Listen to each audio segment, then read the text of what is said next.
Welcome to the Forsyth Magazines podcast. I'm Brooke Eagle, your host, bringing you the stories of the people shaping our community. From business owners to local leaders, we'll explore their journeys, passions, and lessons learned. Let's dive in.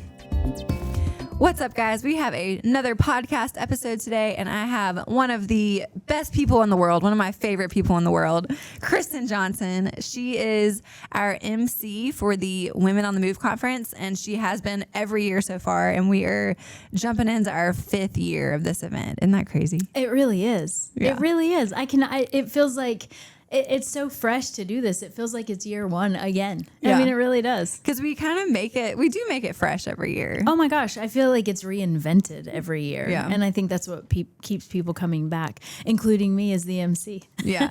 Yeah. It's so funny. Kristin has been the MC every year. I can't really imagine an event without her, but she just kind of grounds the event. Of course, we have different speakers, different themes, all the different things. But to me, having Kristin sort of grounds the event, and people feel safe and comfortable that Kristin is kind of guiding them through the day. I love that part. And it's funny because as the MC, one of my big goals is to be a thread that weaves through the entire event.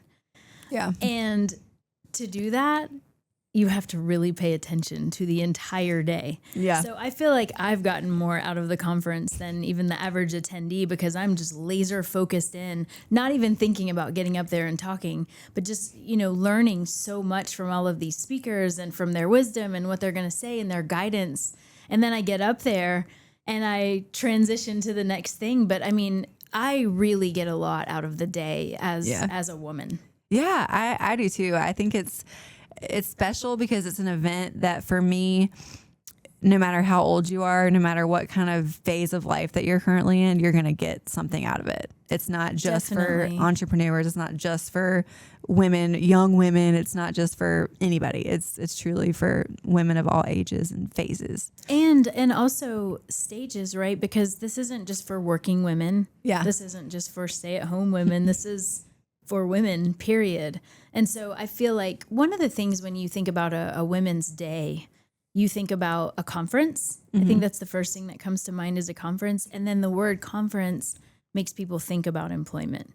Yeah. And this is not the case at all. This is if you are a woman and you want to come be around other wonderful people, then come to the conference. You don't have to be employed or unemployed or come confer.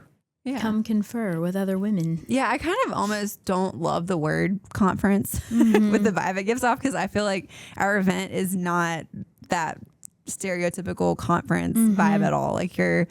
We have a fun theme and people get to wear things to go with the theme if they want, but totally not required. And it's fun. You're learning a ton of stuff and you're meeting a ton of people, but it's also a good time. You're not just falling asleep in your chair because it's boring. Because you need your CE hours. Yeah. Well, and so I think this is really interesting. And one, let me say thank you for having me back for 5 years consecutively. It has been a renaissance of watching this day unfold because really the day has evolved as we have. Yeah. Which is really interesting because you think about year 1 and 2 and 3 and even last year, there were areas where the theme drove some of the content. And then I feel like as we've gotten further and further in on the years, really the women drive the content instead of the theme driving the content. Yeah. Additionally, the theme really grounds the day. And so Are you prepared to talk about the theme on this podcast? Let's talk about it. Let's talk about it. Yeah, well, go ahead. Tell everybody what the theme is. The theme is Trailblaze. And Michelle, who I wish could be here, Michelle's my right-hand woman for the conference, but we do a lot of brainstorming each year to kind of come up with that magic word. And this one was just unanimous. We're like, yep, that's it. Right when we heard it, we knew it was it. And then even better, to go with that theme is so much, but we have a Western vibe to go with this theme. And we're not talking cheesy Western. We're talking classy Western. When I first told Kristin Western, her face was priceless. She was it wasn't. I was excited about it. The bigger the hair, the closer to heaven, Brooke. That's right. Well, Okay, so this is where we are challenged as podcasters because we have to convey the vision without visuals, right? At this moment. That's tough. But when I think about Trailblaze, the most powerful image that comes into my mind is this pack, if you will, of running wild horses. Mm-hmm. And I see some blonde in the hair, and I see some brown in the hair, and I see the different colors of the horses. But what I really see is this unity of them all running, and I see the pack, and I see the strength behind it. Mm-hmm. So if you can just close your eyes as a listener and visualize that. Actually, do not close your eyes. Drive safely. I mean, you could have closed them for a second. I hope they're back open. But now open. Yeah, now open your eyes quickly. But to have that visual of the strength and the majestic nature of horses, running like that. But then you see the browns, and then you see the sunlight, and then you see some of the dust, and you see the denim color. So it's all earthy, but it's really the turquoise. It's just like really strong as far as a message. And that's what women are. Yeah. And we need each other. Yes, to run in a pack. To be strong like that. Yeah, you're a herd is what they're called. I love that. I love that so much. We and just to kind of go back a little bit, when the very first year of this event and my kind of initial reasoning for starting this event was I really, really wanted women in a room together with local speakers. I've been to so many events where it's, these huge keynote speakers that are, nationally known, or they're even like on a big screen and they're not even really there. And I was like, I want women who are local, real women who people can relate to, who live in your city, who you just feel like you can truly connect with. And that to me is kind of what sets this event apart. We had the most applicants ever this year. Oh my gosh. It was like we had literally a whole committee to go through these applications, and there was so many good ones. That's like the worst part, is having to not choose them all, because so many were so fabulous. But we have 4 phenomenal keynote speakers. And then this year, something new that we're doing is not 1, but 2 panels, which I'm super excited about. The panel is like always one of the most favorite parts of the day. And so this year we have a business focused panel and a wellness focused panel with 4 just amazing women on each of these panels. And it's going to be awesome. I think that's so exciting. Well, and the other thing too is when we talk about the day, we're starting in the morning and we're ending in the afternoon. And to think about the natural course of a day and some of the things that we accomplish in a day, it's daunting. When you think about all that needs to be done, let's just use, for example, a working woman who has a family. You talk about all the things that need to be done at her profession, in her career and her professional life, but then you take that hat off and you're wearing your family hat all the time, and you're doing all these things at home and for your children and for your spouse and just your pets, whatever it is. So there are so many different roles that women play. And so we've talked about bringing supportive information and actionable items to the conference that support women in all of these different roles. Yeah. And so what am I getting around, Brooke? Yeah, our vendors this year are going to be super intentional. In years past, we've had lots of retail vendors, which are fantastic. I love supporting local businesses. Y'all know that's a passion of mine. But we really wanted to be intentional, is just the best word I can think of, intentional with these choices.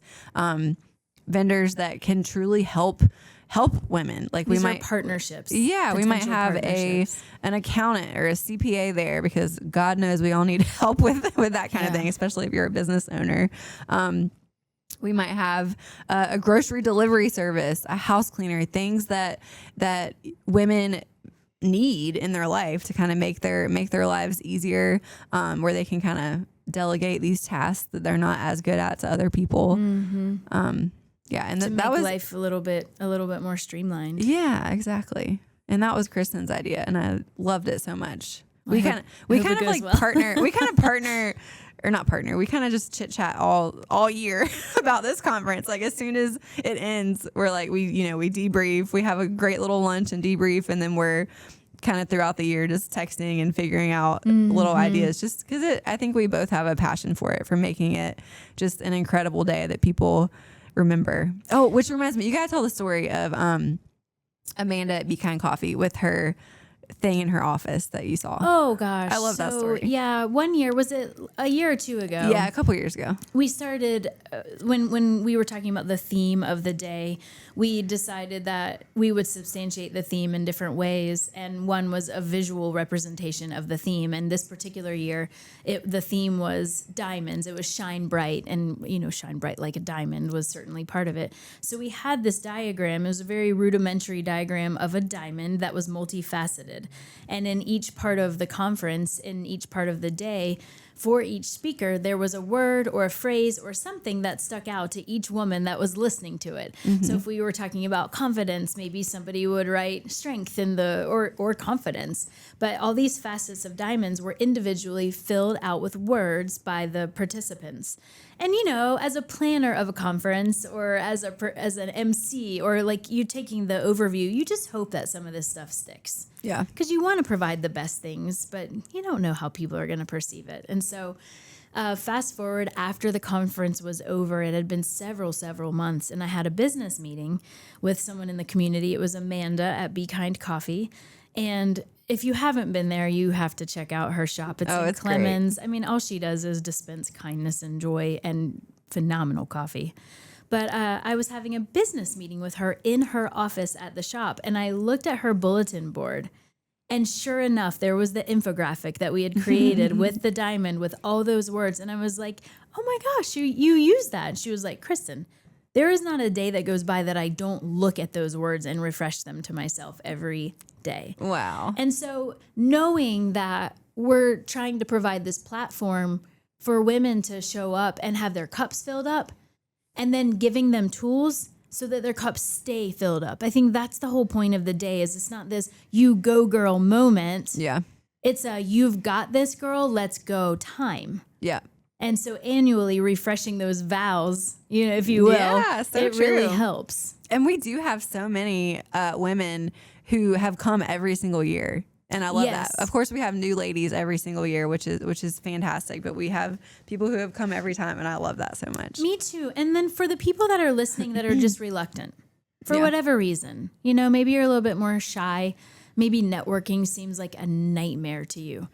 You truly don't have to network. Yeah. You can go. You can be a fly on the wall if that makes you feel a little bit more comfortable. This isn't where you're like, take a number and now you have to speed date each other. It's not at all that way. So you can be... That sounds like my worst nightmare, and I would never do an event like that. Oh, gosh. Well, but you can be as involved or not. Just take it in. You don't have to be outgoing to attend this I think that's such a good point, because I am the queen of introverts. I can put on my extrovert face when I have to, because I do have to quite often, but I'm deep to my core introverted. And so in this event is also for introverts. Like I kind of strategically did that, where I didn't want to make a bunch of uncomfortable situations where people who are more shy felt, completely like, I'm never doing this again. Mm-hmm. And to your point, there have been some attendees who are there annually, but there are so many new people that the audience at large makes the event feel new every single year, which I love. And it's inclusive, very inclusive. Yeah, it never gets stale, for sure. We have, we're at Legacy Stables and Events again this year. Mm-hmm. Last year was our first year doing it there because we had kind of outgrown our previous venue. And they do such a fabulous job. Mm-hmm. They're amazing to work with. Mm-hmm. We have an awesome lunch. Adam caters lunch. If you've ever had any of his food, it's going to be good. Adam Andrews. And, I know what I was going to say. Tickets, if you're listening, tickets are on sale, and we have a discounted ticket rate for the first 50 tickets, I think, that are purchased. So I don't know how many are left, but you might be able to get one of those discounted ones. They might be gone. Yeah. So tickets have already been sold at this point. Yeah, tickets have already been sold. They sell out every year, which is a huge blessing. But I always like to say this too. We really strive to make this an event that is affordable for anyone. I know a lot of conferences, which I totally understand because they're expensive to put on. A lot of conferences cost several hundred, if not thousands of dollars to attend. Our ticket price, even without the discount, is like $100. It's very reasonable for a full day. Lunch included, a little mocktail at the end of the day included, and like just lifelong memories, which you can't put a price on those. But yeah, I think that's important to me, for it to be a realistic price point for people who are brand new to starting a business, or people who just, don't have a lot of that extra income to spend right now, where they can still make that a priority and come. So my mom has attended the conference. Yeah. And my mom taught piano for 40 years. She's been retired ever since I had my son, who's now 10. So she's been retired 10 years. Really doesn't have much desire to network. But I will tell you, she really enjoys being there because she feels this sense of unity among a community that she lives in. And so I think that people that feel a little bit forgotten, people that feel a little bit overused, people that feel a little overtasked, I think that just going into a room with complete vulnerability and visibility amongst each other is really empowering for any stage of the game. Yeah. And I'll tell you, my mom is that person that if you're like, you have to talk to people in network, she's not coming. And she comes back. So I know that this touches a lot of people, a lot of women in our community. My grandmother comes, Mama comes every year, and she's 85. She's a class A networker. Oh, she loves networking. She loves networking. I didn't get my introversion from her. Networking more. She is the best. Yeah. But it really is. We have such a wide variety of ages there. Last year we had somebody who was, she was definitely, I want to say 17 or 18. Yes. And I believe, if I remember correctly, she'd either just started working or she was trying to start a business. I can't remember. I think she was trying to start her own business, or she may have just started her own business. So truly 17, 18-year-olds to 85-year-olds and everything in between. And the other cool part for me is that we send out a survey every year, a post-event survey, because of course we like to see what people want, what people like, what they don't like, blah, blah, blah. And it's so intriguing to me to see the different things that people take from it. Like, it's so all over the board, like of what people really remember and what really sticks with them, which I think just speaks even more so that it's just an inclusive event. Well, and on the panel, there are doctors. Yep. There are people that have just had difficult stories or inspirational stories. There are CEOs. You have the gamut on these panels, and within our speaker lineup. Yeah. Is that I really do believe that you can probably pull something very unique out of the day based on what you need to hear. Oh yeah, and the panels, the majority of the panel will be live Q&A. We have moderators, and I think we're going to try to work out for all you introverts out there who don't want to raise their hand and get on the mic and ask a question, where you can submit your questions, and they'll pop up on the screen so that the moderators can get those questions out there. Psychologists, psychiatrists, right? I mean, so it's a little bit, so there's mental health component, physical health and well-being, balance. I'm excited about the day, so Brooke. Excited. We're going to announce our speaker lineup and our panel lineups on our social media, so stay tuned for that. And we'll have some editorials in the magazines coming up soon on that too. But you can follow us at Forsyth Mags to see all the conference things, but get your ticket before they're gone. When are you going to announce the MC? I don't know. How about now? And our MC I'll for be there. the 5th year in a row. Yes, we love I'm very excited about the day, Brooke. Thank you. Kristin's already bought her outfit. I have. I actually, you know what? So I went with, she tells you all that I looked horrified with the theme, but I think I might be the first to procure my outfit. I traveled over Thanksgiving to another state Texas. And I got Known for Western. known for its Western wear. So I have an outfit that is fresh from Texas. I love it. I love it. I've been Pinteresting, and I'm like really into the fringe look. So we will see. Tim's laughing at us. It's gonna be classy, Tim. Okay. Yeah. We're getting custom cowgirl hats. Gosh. We really are. You think I'm joking? Oh, no, I don't. I don't. No, Tim does. His eyes just got wide, as gonna big as a be- belt buckle. And them spurred boots. Oh my gosh. It's going to be the best day. I cannot wait. So we're going to put the ticket link in the show notes so you can just tap on that, grab your ticket before they're gone. Cause like I said, they sell out every single year. And it's just a great day. Come by yourself, come with a friend, come with a coworker, but totally, completely acceptable and normal to come by yourself. Don't feel like you have to like have somebody to go with. Absolutely. And another side of the coin is get your company to sponsor you and all your female colleagues, because that's a really good team building day as well, potentially. Oh, absolutely. So yeah, if you need help convincing your boss to buy your ticket, just hit me up. We'll make that happen. Call Brooke personally. All right, guys. Well, we are so excited to see you at our 5th annual Women on the Move Conference. I don't even think we said the date, but it is Thursday, March 19th, 2026 at Legacy Stables and Events. We're going to have our fabulous MC, Miss Kristin Johnson, and a great group of speakers and panelists, and we will see you all there. Can't wait. The views and opinions stated on this podcast are solely those of the contributors and not necessarily those of our distributors or hosting companies. This podcast is copyrighted and cannot be reproduced without expressed written consent of Forsyth Magazines Incorporated. Whew, that's a mouthful.